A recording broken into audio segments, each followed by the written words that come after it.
Hello everyone, Dan here from the Next Issue Podcast. On today's video, we'll be doing a review for Invincible Season 3, Episode 4.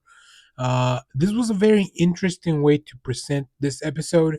The majority of it happens within the first 30 minutes. Then we have a break.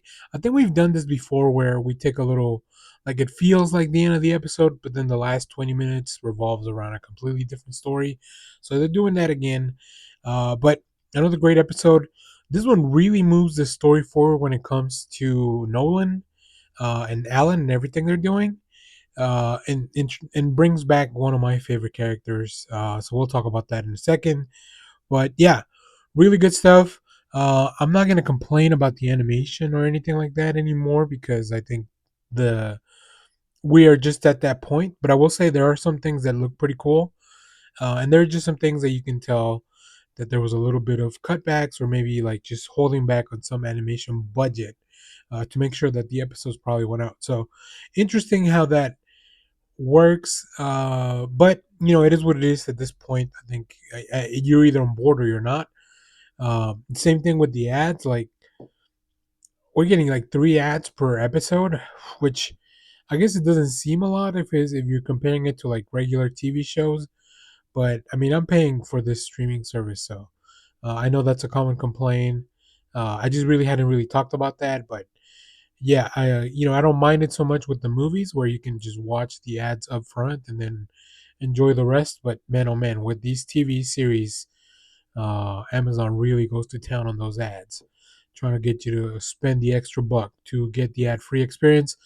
Luckily, I don't do a lot of my TV watching on Amazon Prime other than like I guess there's 4 main shows: Invincible, The Voice, and Gen V, which I count as one.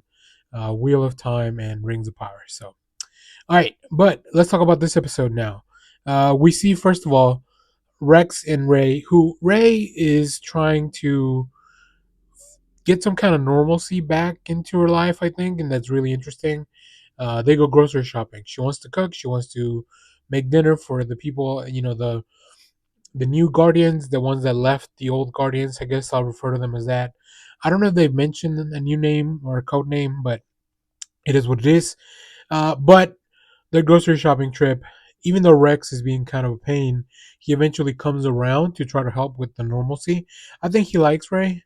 I think Rex and Ray, they have a bond, but they are interrupted afterwards by an exploding bus, so everything kind of goes to hell from there. We catch up with Mark, who brought that camera device that he exploded last episode to Rudy to see if he could tell them and give more information on it. Obviously, because the item had been destroyed, Rudy can't really help, but he does tell him that this is from somebody that has plenty of resources. Now I think we know who it's from, but we won't. I'll wait for the show to reveal everything. Mark goes to see Cecil, thinking that maybe it was a device that he's using. Now, first of all, I think I've said this before, but uh, I love seeing Mark just tear through the Reaniman. He does this again when he goes into the Pentagon. But it turns out Cecil's not the one watching him, at least not with that device. We do learn that Cecil's still keeping an eye on Mark and his family. But he's also now worried about who else is keeping an eye on them, right? Um, we get to see Mark and Eve's first date, which gets interrupted by a dropkick in Fight Master, the two time traveling bandits from that took the Declaration of Independence in the last episode. They need Mark to save their future. There is this king who lives a very long time, who is very powerful, and who has really just gone down and started killing people and exhibiting some really severe rules upon the people. So they need Mark to kill him. We do find out that this is the immortal who was made king after Mark from that future left him in charge. And he wants Mark to come back and end his suffering, right? He wants Mark to kill him so that he can finally move on. Um, Kudos to the immortal voice actor. I think just such a great performance of like how different of this immortal had to be. Somebody that's been drained of like reason to live, somebody that's just been going through so much. He has lived for so long that he can't bear it anymore. Mark ultimately does kill him. He gets the Declaration of Independence back. Now goes back to his date as if nothing happened because it is time travel shenanigans. So they finally have a date. Mark and Eve finally have a date. And as we go into Mark's room for them to have some alone time, that's when the episode kind of ends, and we cut away to the secondary story here, which, of course, you know, if you've been keeping track of the end credit scene, we're going back to see Alan the alien.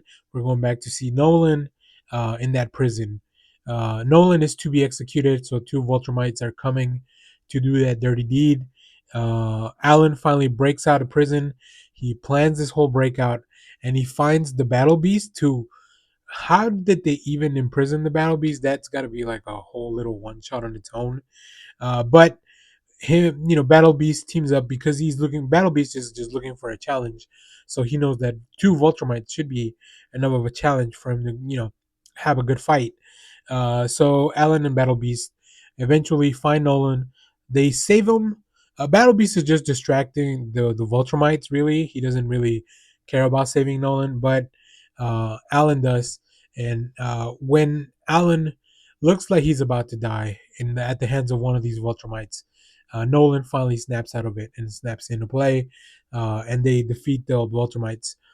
Alan and Nolan kind of go on their own, where Nolan reveals the biggest secret of the Voltrumites and their weak point, I guess, and that is that there are only about 50 Voltrumites that are pure blooded left, which those are the strongest one, right?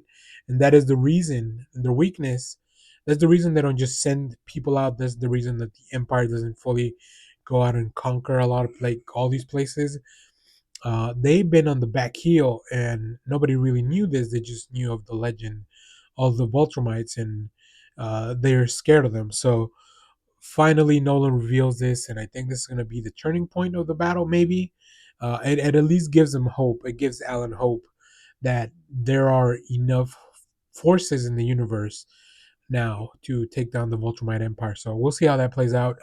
Um, Another really fun episode. Really enjoyed this one, and I can't wait to see where we go from here. So there you have it. If you've seen this episode, let me know what you thought about it down in the comments. As always, thank you for watching, everyone. Remember to share, like, subscribe, hit the bell so you know when we go live. That is most Saturdays, 10 a.m. Central Standard Time.